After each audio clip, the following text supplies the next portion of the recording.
Voltei. Vamos continuar trabalhando, não é? Repare, nós vamos agora ainda um pouco mais falar sobre as questões relacionadas à competência 4. E a competência 4, você já sabe, diz respeito a articular bem as partes do texto e apresentar repertório diversificado de recursos coesivos. Eu quero me concentrar com você, eu quero me ocupar agora, eu quero que você também se ocupe comigo agora dessa coisa do repertório diversificado de elementos coesivos, de elementos linguísticos.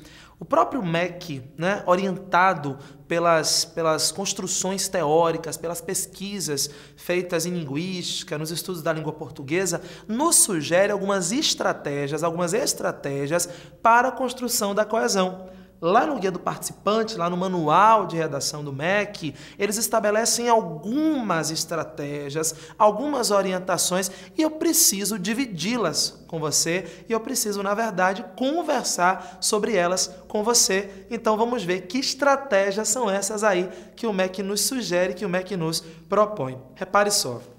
A primeira estratégia das 4 listadas e observadas pelo Ministério da Educação, pelo INEP, consiste na substituição de termos ou expressões por pronomes pessoais, possessivos e demonstrativos, advérbios que indicam localizações e artigos.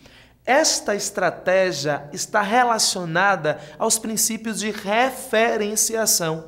É preciso sempre fazer referência a alguma coisa. Deixa eu falar um pouquinho mais sobre isso com você e nós já voltamos para analisar o exemplo. Um dos princípios mais importantes de textualidade é a construção da referenciação. É a compreensão de que, num texto, nós estamos sempre fazendo referência a. Essa referência a é feita por nominalizações, por substantivos, os nomes das coisas. Substantivo é a classe gramatical responsável por excelência, por isso é a classe designadora, é a classe que dá nomes a, mas nós também temos à nossa disposição, a gramática nos dá outras estratégias também para garantir a referenciação. E dentre as estratégias que a gramática nos dá, nós podemos pensar no uso dos pronomes, nós podemos pensar no uso dos advérbios, no uso dos artigos. Os pronomes são fundamentais, os pronomes são essenciais. Na verdade, pronome é, por excelência, a palavra de referenciação. Os pronomes, então, são uma classe fundamental nesse processo, uma classe importantíssima. Você pode pensar, por exemplo, o pronome na tarefa que ele tem, no papel que ele tem de, ora, acompanhar o substantivo, modificando esse substantivo, ora, substituir, ora, estar no lugar desse substantivo. Você sabe que há vários tipos de pronomes, não sei se você se lembra disso. Você se lembra porque você é clique, né? Mas é importante retomar. A gente pode pensar assim, ó. Pronome é uma palavra que acompanha ou substitui o nome, pessoais do caso reto oblíquo, possessivos e demonstrativos. Possessivos, você não está cantando comigo, hein? Segure aí, palma da mão, você na palma da mão daí e eu cantando de cá. Vamos lá. Pronome é uma palavra que acompanha ou substitui o nome de tratamento indefinidos, relativos interrogativos, interrogativos. Aí, para lembrar, tem essa diferença, não é?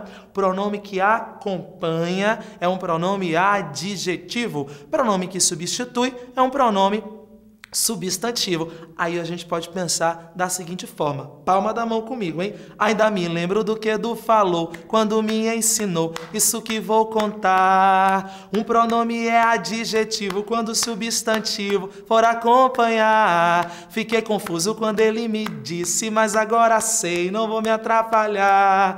Esse pronome é substantivo quando de um nome ficar no lugar. Repare, então, o pronome pode acompanhar um termo e ajudar no processo de coesão, e o pronome pode substituir um termo e ajudar também no processo de coesão. Nesses dois casos, tanto quando o pronome acompanha, quanto quando o pronome substitui, nós temos aí o pronome atuando como elemento fundamental de coesão. Vamos ver o exemplo para ver como é que isso acontece lá. Observe. Em uma conversa recente com Luiz Antônio de Assis Brasil, romancista que atua como professor em oficinas de escrita criativa em Porto Alegre, ele me disse que o mais difícil é fazer os alunos escreverem em terceira pessoa. Fico pensando nos motivos que levaram a essa hegemonia da primeira pessoa e no que isso representa para a ficção atual. Seria mesmo perigosa tal marca? Esse é um fragmento do texto Teoria do Eu, um texto importantíssimo do Miguel Sánchez Neto. Repare, olha o que acontece lá no começo. Ó.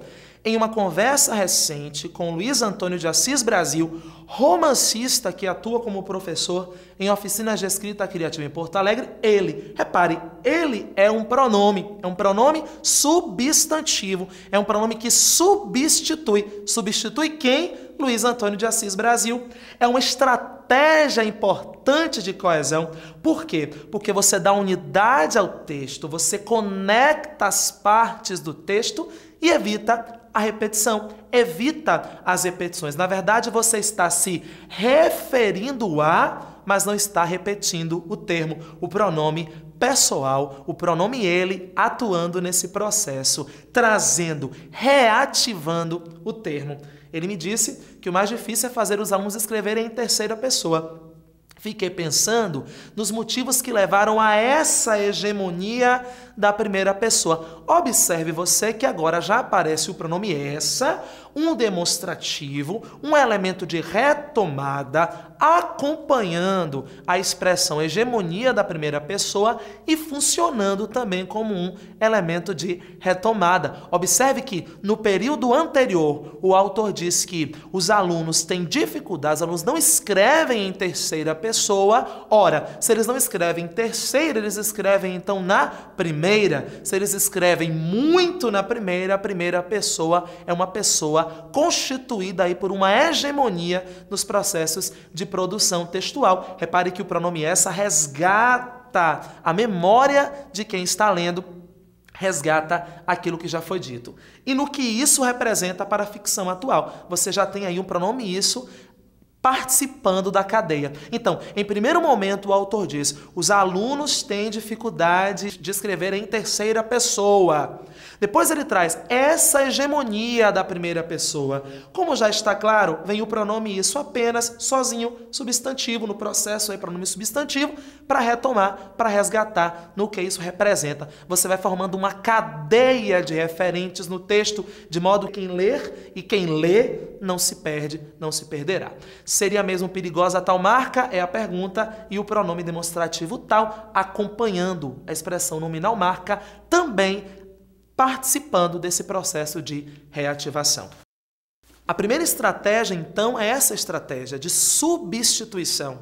A primeira estratégia é a estratégia de substituição de termos ou expressões por pronomes pessoais, eu quero destacar isso, por pronomes possessivos e demonstrativos, e possivelmente é possível também que por advérbios que indicam localização aqui, ali e também por artigos. Primeira estratégia, primeira possibilidade, primeira regra. Vamos à segunda estratégia, então, que está exposta na tela. Segunda estratégia, então, é a da substituição de termos ou expressões por sinônimos, por antônimos, por hipônimos, por hiperônimos, por expressões resumitivas ou expressões metafóricas. Olha o que acontece aí no texto que nós vamos ler agora. Isso é fragmento de um texto que discute as questões relacionadas aí a toda a problemática da redução da maioridade penal, como nós costumamos chamar e discutir. Olha só.